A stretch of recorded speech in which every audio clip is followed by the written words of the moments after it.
नमस्कार, स्वागत है आपका एसपीटी न्यूज में। आज है 11 जून बुधवार, सुबह का वक्त 6:15 बजे। आइए एक नजर डालते हैं राजस्थान की 15 बड़ी और अहम खबरों पर, जो आपके लिए जानना जरूरी है। राजस्थान लोक सेवा आयोग ने राज्य एवं अधीनस्थ सेवा संयुक्त प्रतियोगी परीक्षा 2024 का शेड्यूल जारी कर दिया है।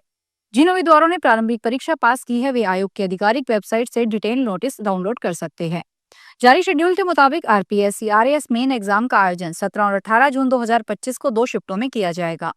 पहली पारी सुबह 9 बजे से दोपहर 12 बजे तक और दूसरी पारी दोपहर 2:30 से शाम 5:30 बजे तक आयोजित होगी। आयोग ने स्पष्ट किया है कि परीक्षा केंद्र पर प्रवेश परीक्षा शुरू होने से 60 मिनट पहले तक ही मान्य होगा। देरी से पहुंचने पर सुरक्षा जांच और सत्यापन प्रक्रिया में समय लग सकता है, जिससे उम्मीदवार परीक्षा में बैठने से वंचित रह सकते हैं।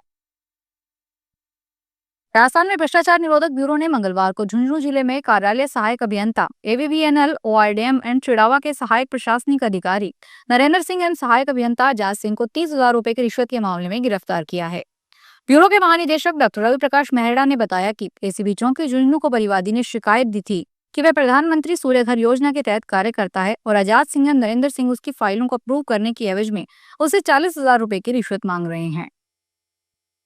केंद्र में मोदी सरकार के 11 साल पूरे होने के उपलक्ष्य में राजस्थान के सीएम भजन लाल शर्मा ने कहा कि मोदी सरकार के 11 साल परिवर्तन, प्रगति और गौरव के वर्ष हैं। उन्होंने कहा, आज हम सबको इस बात पर गर्व है कि चाहे उरी हो या पहलगाम हो, आतंकवादी हमले के बाद मोदी सरकार की दृढ़ इच्छा शक्ति के साथ आतंकी ठिकानों को तबाह किया गया।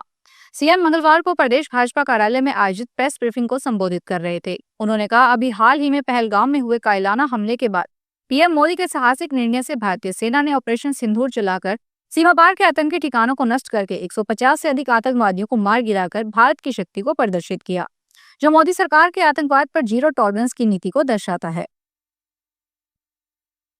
दिल्ली पुलिस ने मंगलवार को पूर्व सीएम आतिशी को हिरासत में ले लिया। वे कालकाजी के भूमिहीन कैंप में झुग्गियों को तोड़े जाने की विरोध कर रही थी। पूर्व सीएम ने कहा, बीजेपी इन झुग्गियों को तोड़ने वाली है। आज मुझे जेल लेकर जा रही है क्योंकि मैं इन झुग्गी वालों की आवाज उठा रही हूँ।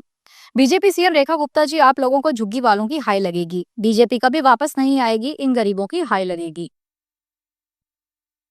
राजस्थान में आपदा प्रबंधन मंत्री डॉक्टर किरोड़ी लाल मीणा ने मानसून से पूर्व प्रदेश में सभी आवश्यक तैयारियां पूर्ण कर लेने और विभागीय अधिकारियों को अलर्ट मोड पर रहने के निर्देश दिए हैं। आपसी समन्वय स्थापित कर बाढ़ नियंत्रण एवं बचाव कार्यों को समय रहते सुनिश्चित करने के लिए कहा गया है। डॉक्टर मीणा मंगलवार को शासन सचिवालय में मानसून पूर्व तैयारियों के संबंध में आयोजित बैठक की अध्यक्षता कर रहे थे। उन्होंने अधिकारियों को निर्देश दिए कि अतिवृष्टि होने पर भूमि कटाव और जल भराव से निपटने एवं बचाव अभियान के लिए आवश्यक उपकरणों की उपलब्धता रखी जाए।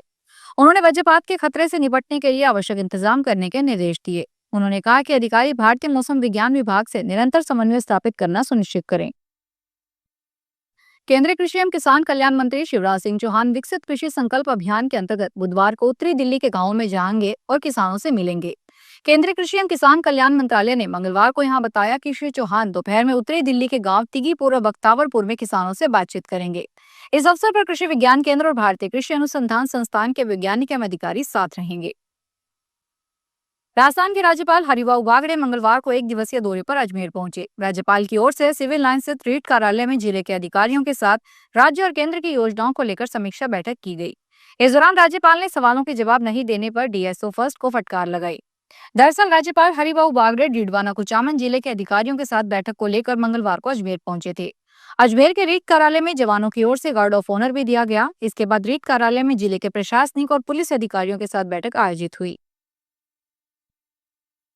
राजस्थान सरकार के उप मुख्यमंत्री डॉक्टर प्रेमचंद बैरवा आज 11 जून बुधवार को 1 दिवसीय दौरे पर जोधपुर आएंगे। निर्धारित कार्यक्रमानुसार वे सुबह 11:10 पर जोधपुर रेलवे स्टेशन पर आगमन करेंगे और सुबह 11:30 बजे सर्किट हाउस पहुंचेंगे। इस दौरान सुबह 11:30 से दोपहर 12 बजे तक उनका समय आरक्षित रहेगा। इसके बाद दोपहर 12 से 1 बजे तक वे संकल्प से सिद्धि विषय पर प्रेस कॉन्फ्रेंस को संबोधित करेंगे। इसके बाद दोपहर 2 से 3 बजे के वे स्थानीय कार्यक्रम में भाग लेंगे। डॉक्टर बैरवा दोपहर 3:30 बजे जोधपुर रेलवे स्टेशन पहुंचेंगे और दोपहर 4 बजे जयपुर के लिए प्रस्थान करेंगे। दुनिया के सबसे लंबे चुनाव रेलवे ब्रिज के निर्माण को लेकर सोशल मीडिया पर इंजीनियर डॉक्टर माधवी लता को लोग बधाई दे रहे हैं। अब इसको लेकर उन्होंने एक लिंक्डइन पोस्ट शेयर किया है। इसमें उन्होंने कहा है कि चुनाव ब्रिज के निर्माण का श्रेय मुझे न दे। इसकी प्लानिंग, डिजाइन और निर्माण का सारा श्रेय भारतीय रेलवे और एफकॉम्स को जाता है। इसमें मेरा रोल जियो टेक्निकल के तौर पर रहा, जिसका काम ढलान पर नींव के डिजाइन पर काम करना था। मानवाधिकार आयोग के अध्यक्ष गंगाराम मूलचंदानी मंगलवार को 1 दिवसीय दौरे पर अजमेर पहुंचे। आयोग अध्यक्ष की ओर से अजमेर की हाई सिक्योरिटी जेल का निरीक्षण किया गया।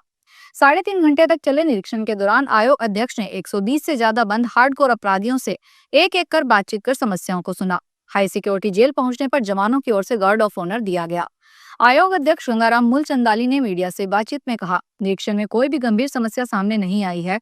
करीब सभी बंदियों से मुलाकात की है, सभी को अच्छा भोजन दिया जा रहा है। कुछ समस्या सामने आई जिन्हें नियम के अनुसार सॉल्व किया जाएगा। श्रीगंगानगर में खरीफ सीजन में किसानों को गुणवत्तापूर्ण बीज और कीटनाशक मिले, इसके लिए कृषि विभाग के द्वारा 15 मई से 15 जुलाई तक गुणवत्ता जांच अभियान चलाया जा रहा है। इस अभियान के तहत आज श्रीगंगानगर में अमर एग्रो केमिकल्स की दुकान पर विभाग की टीम ने निरीक्षण किया। सहायक निदेशक कृषि सुरजीत कुमार ने बताया कि दुकान से बीज के 2 नमूने लिए गए, इन्हें जांच के लिए राजकीय बीज परीक्षण लैब भेजा जाएगा। निरीक्षण के दौरान प्रतिष्ठान पर न तो विक्रय लाइसेंस प्रदर्शित मिला, न ही मूल्य सूची उपलब्ध थी। इस पर विभाग ने विक्रेता को कांड बताओ नोटिस जारी किया, तय समय में जवाब नहीं देने पर कार्रवाई की जाएगी। बूंदी के केशवराय पाटन क्षेत्र में किसानों को सिंचाई की नई सुविधा मिलने जा रही है। गेंडोली और फोलाई लिफ्ट सिंचाई परियोजनाओं का निर्माण कार्य पूरा हो चुका है। इन परियोजनाओं पर कुल 123 करोड़ 87 लाख रुपए खर्च किए गए हैं। गंडोली परियोजना पर 67 करोड़ 52 लाख की लागत बनाई गई है। यह मेज नदी पर स्थित है। इसमें गंडोली कलां, गंडोली खुर्द, गेंडोली की झोपड़ियां, जड़ोल, महुआ, गुदा और नया गांव के 1987.84 हेक्टेयर पर भूमि सिंचित होगी। इस परियोजना के सभी निर्माण कार्य पूरे हो चुके हैं। विद्युत कनेक्शन लग चुका है और टेस्टिंग चल रही है। झालावाड़ जिला मुख्यालय पर पुलिस अधिकारियों की महत्वपूर्ण बैठक आयोजित की गई। बैठक में एडिशनल एसपी और सभी डिप्टी एवं थाना अधिकारी मौजूद रहे। एसपी ऋचा तोमर ने लंबित प्रकरणों के जल्द निपटारे पर जोर दिया। टॉप 10 अधिकारियों की सूची अपडेट कर नए अधिकारियों की गिरफ्तारी के आदेश दिए। लैंगिक अपराधों की जांच समय सीमा में पूरी करने को कहा। एसपी ने सड़क दुर्घटनाओं को रोकने के लिए मोटर व्हीकल एक्ट के तहत कार्रवाई के निर्देश दिए। नए आपराधिक कानून की एसओपी पर चर्चा की गई।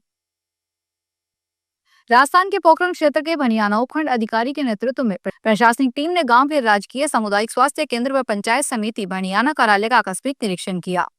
इस दौरान अनुपस्थित मिले कार्मिकों को नोटिस जारी किए गए। उपखंड अधिकारी महेश चंद्र मान के नेतृत्व में तहसीलदार भूपेंद्र कुमार सेजू, नायब तहसीलदार दलजीत आलोरिया ने अस्पताल का औचक निरीक्षण किया।